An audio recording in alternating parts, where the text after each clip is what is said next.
Ya estamos aquí en estudios, en los estudios de TV Ciudad, con el senador de la vertiente artiguista, Enrique Rubio, que, bueno, en el día de ayer fue el miembro convocante para esta comparecencia del ministro del Interior, Luis Alberto Heber. Rubio, ¿qué tal? Buen día. Buen día, ¿cómo están ustedes? Un placer recibirlo por acá. Y ya de arranque le pregunto, ¿hay plan o no hay plan en materia de seguridad? ¿Qué le dejó? Yo creo que no hay plan.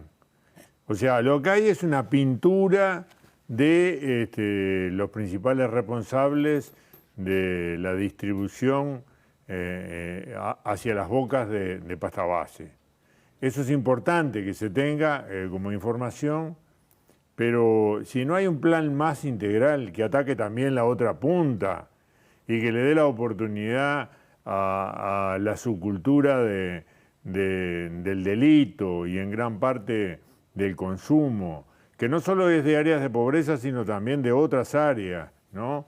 De salir de eso, o por lo menos a los más jóvenes, a muchos de los más jóvenes, de poder salir de algo que viene de reproducción intergeneracional. Entonces, si el plan no es integral, ¿no? No es plan. Y eso supondría que algunos ministerios que deberían trabajar integrados en esto y con los vecinos hicieran esa acción. Y nosotros no vemos esa concepción. Entonces decimos, ni en materia de persecución del delito y de represión del mismo, que hay que hacerlo para el cierre de las bocas y todo lo demás, hay posibilidades de tener éxito. Va a haber una guerra desde ese punto de vista, como viene existiendo en los últimos meses, pero no logra el objetivo porque eso se reconstituye. En la medida en que existe una oferta que viene del exterior y un consumo que está instalado en el país y un negocio en torno a eso, hay una economía de la droga que se puede dañar, pero es muy difícil de revertir. Ahora el oficialismo dice que todo esto está eclosionando de alguna manera porque, hablando mal y pronto, según dicen las autoridades, se apretaron las clavijas y es por eso que estamos viendo hechos bastante complejos. Yo creo que influyen otros factores. Puede apretar las clavijas en algunos lugares, también se apretó antes, pero se hizo de una manera, del punto de vista de la inteligencia policial, que era con otras características, ¿no? Y que dieron lugar a todos aquellos operativos que dirigía Gustavo Leal, que eran los operativos Mirador y que eran otros, tenían el impacto y no provocaban, la cantidad de homicidios que ha habido en estos casos. Y no es que no se persiguiera, sino que se hacía de otra manera. Ahora, en este caso tenemos una secuencia que nos resultó extremadamente preocupante de homicidios que además terminan teniendo efectos colaterales, como le llaman, desde las guerras, en personas inocentes de todo tipo y especie en los barrios, y esto está muy complicado, ¿no? Y vemos un crecimiento desde mediados del año pasado, desde que bajó en la pandemia, un crecimiento y que fundamentalmente se acentuó en los últimos 5 meses. El ministro habló de 3 meses, pero tenía información de 5. Por eso yo dije, no está manejando las cifras que debería. Y en realidad, en los últimos 150 días, o sea, los 5 meses de este año, van 170 delitos, ¿no?, de homicidio. Sí. Y más otros delitos y más el carácter espantoso que tienen muchos de ellos, ¿no? Algunas cosas son, yo no digo que sean evitables, ¿no? Suceden, pero llevadas hacia adelante de esta manera, bueno, vamos a tener en el resto del año, lamentablemente, una colección de situaciones espantosas, muy grande, y lo peor del asunto es que, además de en sí mismo ser muy malo, no creo que logren el objetivo en el largo plazo. A pedido del ministro, ayer buena parte de esta sesión fue, buena parte no, una parte, se hizo en forma secreta. Sí. ¿Valió la pena? ¿Era necesario que esa parte se hiciera? Obviamente no le vamos a preguntar de qué hablaron o qué informe dio el ministro, pero ¿valía la pena? ¿Era información realmente que merece catalogarse como secreta? Yo creo que valía la pena que fuera secreta porque en realidad involucraba nombres de personas. Ajá. Entonces era inevitable de que fuera secreta. Lo que quiero decir es que simplemente daba una pintura, pero no era un plan en cuanto a su dinamismo, sus etapas y cómo se complementaba con otras políticas, ¿no? Entonces ahí es donde estaba el problema.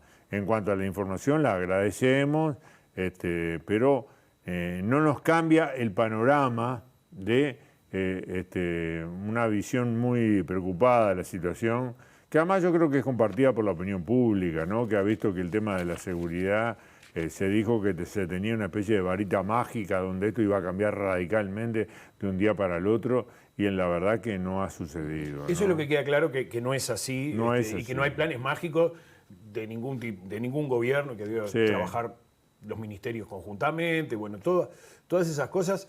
Yo le preguntaría, ¿cuál es la diferencia, más allá de los, obviamente, de las trincheras diferentes, entre lo que sucedió ayer, que no fue una interpelación propiamente dicha, y cuando se interpelaba a Bonomi por estos mismos temas? Y que yo creo que, bueno, hay una operativa distinta ahora, y que bueno, que tendrá sus virtudes y sus defectos, pero a mí me parece que la diferencia está en que en aquel momento se cargaba sobre Bonomi acusándolo de una manera despiadada, ¿no?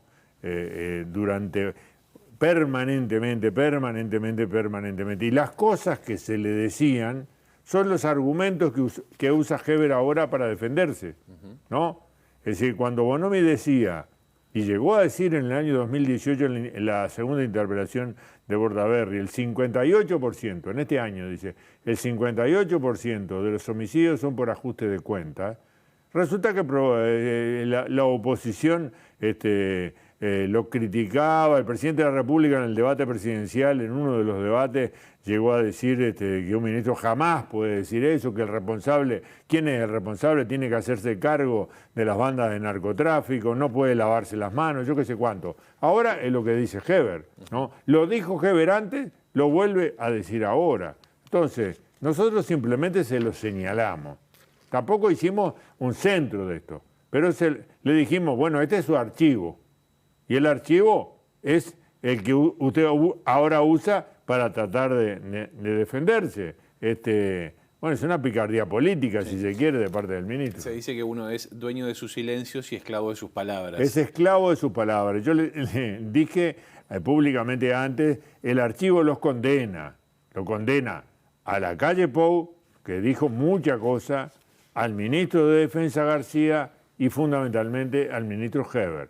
Ahora, yo no me quiero quedar tampoco atrincherado y detenido en el tiempo y en el pasado. El problema es cómo sigue. Entonces le dijimos, ¿por qué no hacemos, por ejemplo, un GACH que tenga sustento de todos los partidos y que sea mucho más potente del que hay ahora, ¿no? Bueno, el ministro lo apreté un poco con eso y al final dijo que bueno, que podría ser, ¿no? Pero quien tiene que tener la iniciativa en esto es el gobierno y no la oposición, porque es el que tiene la responsabilidad. Ahora, a propósito de eso, no hubo, obviamente, no hubo una transición de gobierno porque son de pelos políticos diferentes, ¿no? Pero muchos expertos en la materia de seguridad que estuvieron en el gobierno anterior, en algún momento podían haber sido convocados por este nuevo gobierno. Se habló de alguna reunión de Larrañaga en su momento con un jefe de policía, por ejemplo, y algunos los dieron de baja. ¿Por qué no se aplicó la experiencia anterior a este gobierno? ¿Por qué cree que es eso? Porque el gobierno tenía una actitud un poco como que venían de fundadores de la República de vuelta,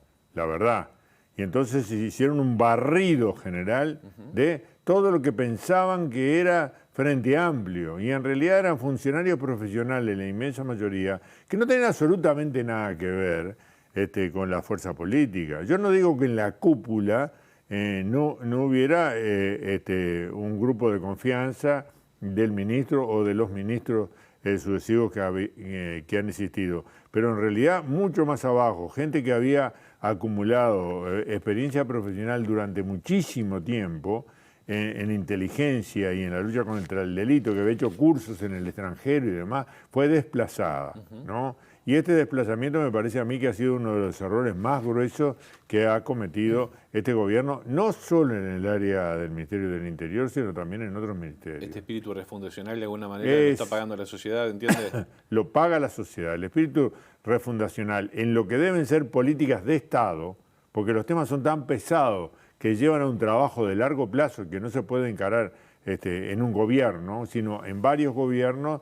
Ese espíritu es justamente el de llego y borro todo y empiezo de vuelta, y entonces estamos siempre en el mismo punto. Y quien sufre las consecuencias es la sociedad, porque el tema no se soluciona. Antes de comenzar la participación ayer en el Senado, usted había dicho que veía que el ministro y el ministerio llevaban un rumbo errático. Sí. Después de escuchar al ministro, ¿se ratifica en eso? Yo ratifico en cuanto a que es un rumbo que no abarca el conjunto del problema, ¿no? Y los puntos neurálgicos del problema. Exclusivamente tiene una visión policial del problema de la seguridad, y el problema de la seguridad es mucho más amplio que lo que puede hacer la policía. Si bien la policía tiene que proteger a los ciudadanos, a nosotros los ciudadanos, de la agresión, ¿no? Pero combatir esto implica mucho más que lo que puede hacer la policía. Y creo que es darle a la policía una carga mayor que la que pueda asumir. Nosotros la respaldamos plenamente, pero nos parece que no hay que darle tanta carga. Entonces, el plan como tal, yo no lo veo que sea un plan. Veo que toca un aspecto, ¿no? Y que va a seguir en la línea que ha venido hasta ahora en relación a las bocas de pasta base, pero veo que por el otro lado está el tema de la subcultura del delito y de barrios, y que pueden ser en zonas marginales o no, y si no hay un trabajo social que a veces es rápido, ¿no? Y donde convergen el Ministerio de Salud Pública, el Ministerio de Educación y el Ministerio de Vivienda, por ejemplo, si no hay sobre eso, y si no hay un trabajo en cárceles, los tres elementos, y no se los junta, en realidad esto no se resuelve. Y la situación en cárceles está en cada vez más cárceles, compleja. según el último informe de Petit, pasaron 22.000 personas en un año, entre los que estaban, los que salieron y los que entraron, más las familias, ¿no? Entonces estamos hablando de algo que afecta a decenas de miles de personas.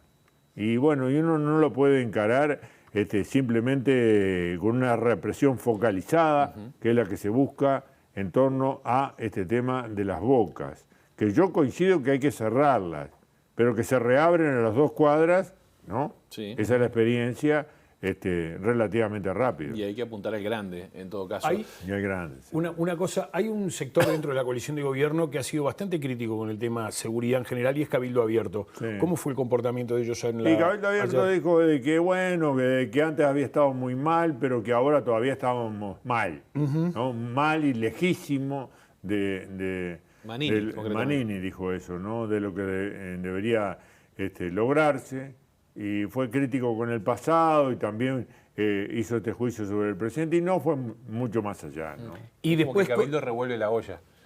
Sí, había básicamente. dicho antes más cosas, ¿no? Había dicho que había que cambiar los elencos, pero no lo reiteró durante la interpretación. Domenech había dicho, a propósito de eso, recién estaban hablando Sí. de Bonomi, ¿no? Y se había hecho como aquel hashtag, renunció a Bonomi. Había mal clima y la culpa era de Bonomi, por ejemplo.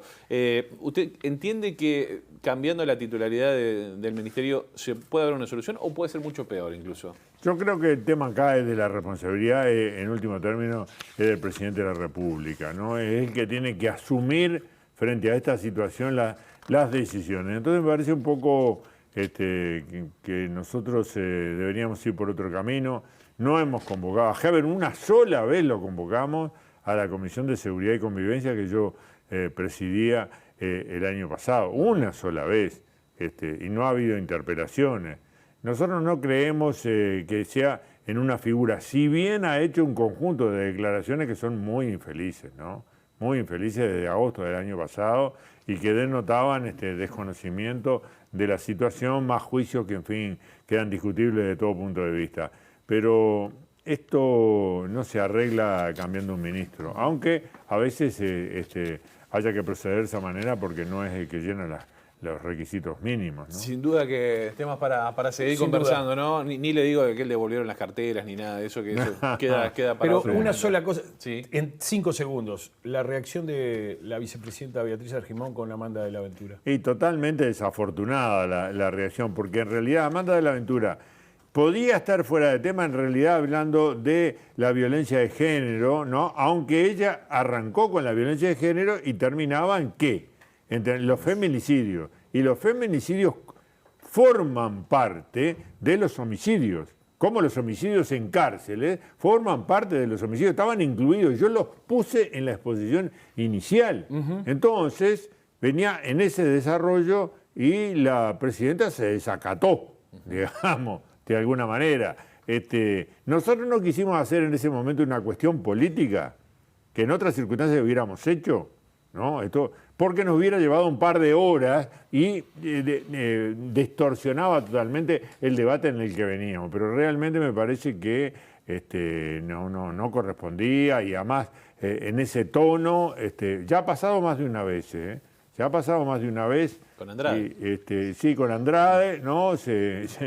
Incluso conmigo en una oportunidad cuando le dije, usted no puede decir lo que dice, tiene que bajar acá, ¿no? Tiene que dejar ejercer la presidencia del Senado y entonces puede debatir, pero no puede emitir opiniones sobre el debate desde la presidencia.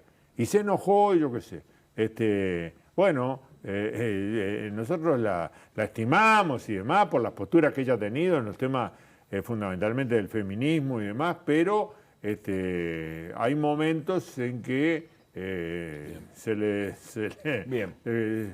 ¿cómo que se dice? Se fue la Para moto. Ahí está. Bueno, y hablando de moto, pues, me hizo acordar la bicicleta y ahí llega a Sociedad Bianchi también, pero eso lo dejamos para otro momento. Sí. Rubio, muchas gracias. No, muchas gracias a ustedes.